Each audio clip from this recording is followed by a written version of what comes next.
Hello. Okay, so today we're going to talk a little bit about the Google changes to the algorithm that's coming in May 2021, so coming soon. Now, as you can see on the screen, we have a lot of different terms up there that can be a little bit confusing. So I was wondering if we could start off by maybe you giving us a little overview of what's to come for us, and then we can delve into some of the individual issues and see how they relate directly to us and everybody's business. Yeah, no problem. That's fine. Well, I think we all know that optimization's always been important, but Google has announced this major update in the way it ranks sites from May this year, and these are just some of the most important things that you need to know about that, so that you can prepare your site for it, so you can leave your competitors in the dust, basically. The top three items are technical, and they involve things like the speed of loading, delays between clicking something and the reaction of the site, and any kind of jumping around that happens when a page is loading. The next two have been around for a while, but they will still be super important. Sort of mobile first, so not having a separate mobile a website, but just having a responsive website, and safe browsing. Most people are aware that you need the little padlock on the left of the address. Uh, uh, and the bottom one, the intrusive interstitials, you have to say that very carefully. This is the one that's going to make the marketers cry. So this is about the little pop-ups that appear when they ask you to sign up to their newsletter or offer you a free PDF book for your email address. Okay. So that's it So in a that's a nutshell. lot of information there, absolutely. So, well, since we've got these items here, shall we delve into them a little bit more individually and see Sure. what they actually mean and how we can maybe help them on our own websites moving forward. So let's start up at the top with your LCP. Yeah, so the largest contentful paint is a very fancy way of talking about they say it's the time for the largest single asset in the user's viewport to load, to show to the person. So what that really means is that for a lot of sites, modern sites, they have what they call a hero, a big image when you first open the site, and that would probably be the biggest thing that you get to see. So it's going to be for that particular scenario, it will be how long that is shown to the user on the that comes to the site. Just whatever the biggest thing in usually the top of the page is going to be how long that takes to load. Now this needs to be under 2.5 seconds. So to get there and to get it that quick, it will require quite a bit of wrangling with your CSS and your JavaScript files and how they load. So you need to have good access to those things within your site, because obviously there are builders that don't allow things like that. So just be careful when you're choosing your platform. Absolutely. So in essence, you mean like the banner picture. So if I've got a website and I've got a banner Mm. right across the top, that image has to be super fast in loading. Yeah, that's right. And you want to make sure all your images are loading, but obviously that's the first one people are going to see, and you can make use of things like caching and optimization of images, so that will help that get there really fast, in addition to ensuring that there are no blockages in the loading from your CSS, which is your style sheets, which makes your site look good, and JavaScript, which tends to be more functional instructions for your website. Sounds good. Sounds good. Okay. So moving on to the second one then, your first input delay. Is that right? First input Yep, delay yep. feed. But yes, so first input delay is, if you think about, if you click on a button, if you've got a website up and you click on a button, sometimes the website just sits there for a couple of secs before you move on to the next thing. We've all kind of experienced that. You press it, you think, is this actually going to do something? And then it does. So first input delay is the delay from you clicking a link in the browser to that the browser beginning to respond to that. So that there's a really fast time for that. It's 200 ms, I think. I'm going to assume that's milliseconds. So you want to get that really fast. So again, that's down. You've got to have a good server speed. You've got to have good coding in place to get that to not cause any delays. Perfect. Okay. So and that's usually in your if you're creating your website for the customer journey, you've got a button right up at the top. So it might even be on that first image. So in that Exactly. Yes. first button, you want to be all super fast. Yeah. And Yeah. Yeah. So these are going to be. Oh, sorry. Carry on. Yeah. oh, that I was going to move on, but keep going Yeah. if you got.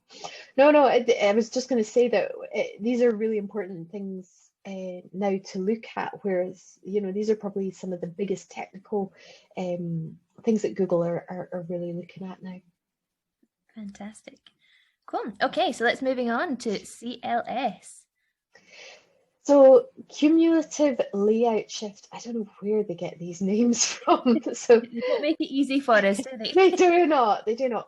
But effectively, this is like if you load up, and this happens a lot in the mobile, I find, but if you load a page onto your mobile and you start scrolling down the page straight away, and you get about halfway down the page and it jumps back to the beginning or something like that. And it's really frustrating because you're like, I've just scrolled all the way down. Well, Google kind of agrees that's frustrating too. So the reason that jump happens basically is that the page is loading the first bit, and then as you scroll down, it's still trying to load the rest of the page.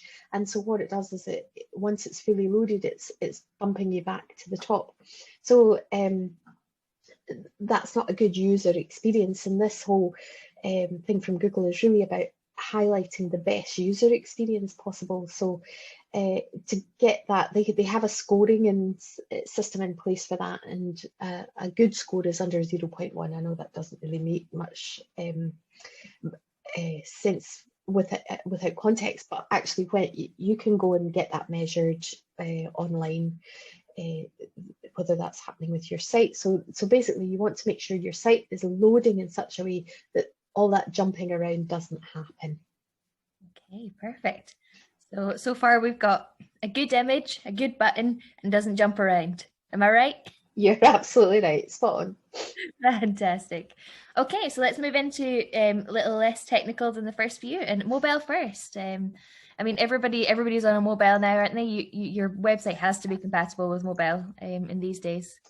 Yeah, absolutely, and that's really been around for a while. I think that they're just really keeping the focus on that, and actually even making it more so focused on that, and making people use, not making people, but encouraging the user experience is that they don't have to go to a separate site to get your mobile site to get something that works as well as it could do. So using responsive site means that you're using one template for the site that responds as the screen scales up and down. And they suggest that you start with the mobile and think about scaling up rather than starting with the desktop and scaling down, which is really the traditional way of doing it. Ah, interesting. I guess the big one for that is things like images, isn't it? If you don't want to have an image that that looks great on the big screen, and then Yes. when it gets to mobile, it's just a little white square. Absolutely, and some functionality can be affected by that as well, and you have to think about how you're going to use that, because things like hovers are not appropriate in a mobile system situation, because you don't have a mouse to hover over a thing. So giving people extra information in hover is great, but actually when you move down to a mobile, you have to find, or it's better to start with a way that works at a mobile level that you can then alter as you get a bigger screen. Interesting. I hadn't thought about that. That's it. Yeah, your finger on a phone doesn't quite work the same as a mouse, does it? No, there are things that you can do. You sometimes get a click once to get some information, click twice to take you somewhere. You might have your own opinion on whether that's a good user experience or not. But yeah, simpler is usually better with a mobile. Yeah, absolutely. Okay, now moving on to safe browsing. Now this is one that's super important. As everyone's becoming more digitally aware of security online, and so it's I'm glad it's up there as a main priority. Yeah, absolutely. Google has for quite some time started making it really difficult for people to access some sites, and flagging up if the little padlock on the left is not, if the certificate is not valid. And even if you've had a secure certificate on your site, and you had the padlock at one point, you should really keep checking that that's still valid, and actually that some of the content that you've added doesn't invalidate that. Now, by what I mean by that is, there is a thing called mixed content, which it used to be a fashion with web developers that they would take all your images and take them out of the directory where your site sits and put them in a separate directory, which actually sat outside the secure certificate directory. And then so it looked like your site was trying to access or pull in images from somewhere that was not under the secure certificate, and therefore that was flagged, or it is flagged in your site. So you have to really be careful that all your site content is in the secure area. That's good. That's a good point. Yeah, I mean we've all had that where we've looked for something and it's come up with that screen that that says, do you really want to view it, and you have to go into like advanced. Danger, danger, danger. So Yeah, don't want to be that site, because most people would see that and go, I'm not going on there. exactly, and quite rightly. Yeah, yeah, Yep. yeah. No, it's really important. Okay, now let's talk about that pop-up. Now I have to say this is one of my favorite ones. I know that it's good for marketing, but Yeah.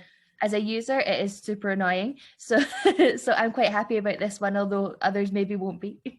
Yeah, this is an interesting one. It used to be back in the day, oh, in the olden days, pop-ups were a massive thing, and you would pop up lots of different websites and things like that. And then, lots of tools and browsers got wise to it, and you have a lot of control of how to stop them.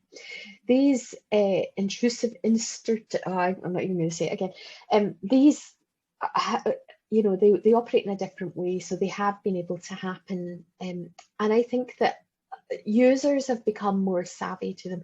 I mean, the marketers say these do work, and I absolutely think they probably do, but users are beginning to rebel a little bit anyway about them, and Google has quite rightly, I think, decided that this is not a good user experience. If you land on a site and immediately the whole page that you were looking at is just overlaid by this demand for your email, even if they're going to give you a free book, or whatever, they're going to offer you 10% discount.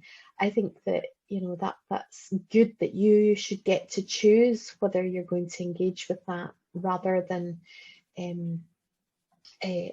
be forced to have to close that so that you can continue with your browsing. There are going to be a couple of exceptions to this, where the Google think that this is a valid reason to have a pop-up. So like a cookie acceptance or your GDPR policy pop-ups, they will still be okay and they won't be penalized by Google. Ones that are deemed, these are good for legal and other legitimate reasons. Yeah, So absolutely. Good. Well, it seems like the whole thing is really aimed about improving it for the people, it's not often that yeah. robots are trying to please the people, is it? Power to the people. Yeah. Absolutely. Yeah. So say I've got my website now, what would you say is one of the main steps I can maybe do to make sure I'm ready for this change? I think the best thing you can do is get an audit done of your site, and there's lots of ways you can do that. There are some sites you can go to. There's one called gtmetrics.com, and you can run your site through that, and that will give you some, in most people's case, quite depressing feedback. Remember that is coming, but they use the same tool called Lighthouse that Google used to analyze your site. So it's actually quite a good way to get really good feedback. And that is mostly based around the technical aspect of your site. And then but before you even get that far, just make sure that your site is responsive. If it's not, speak to a reputable developer. Make sure you're safe browsing your padlocks in your site. There's no warnings. That honestly, that's the best thing you could do first. If you've got those pop-ups, maybe start thinking about, okay, what's a good way to still engage people but give them some control. And I think, if you're on a builder site, that I think really start to think about your long-term plan for your website and how can you move it on to a good quality search engine friendly hosting environment so that you can get access to work on these top 3 here, because I think otherwise you're going to be a little bit stuck in some ways with some of the builders that are out there. And yeah, so that's my recommendation. Sounds good. Nobody wants to be left behind, so it's great to have all the information. Well, thanks for sharing. And of course, if anybody does have any questions, feel free to get in touch with us and we'll happily do our best to answer them. Or if it all just seems a little bit too techy for you and you need someone to essentially do it for you, have a look at your site and see what we can do, we'll be happy to do that as well. Or just for a chat. Yeah, so I think that's a good overview. Thanks for explaining everything to us. You're very welcome. Have a great day. You too. Bye.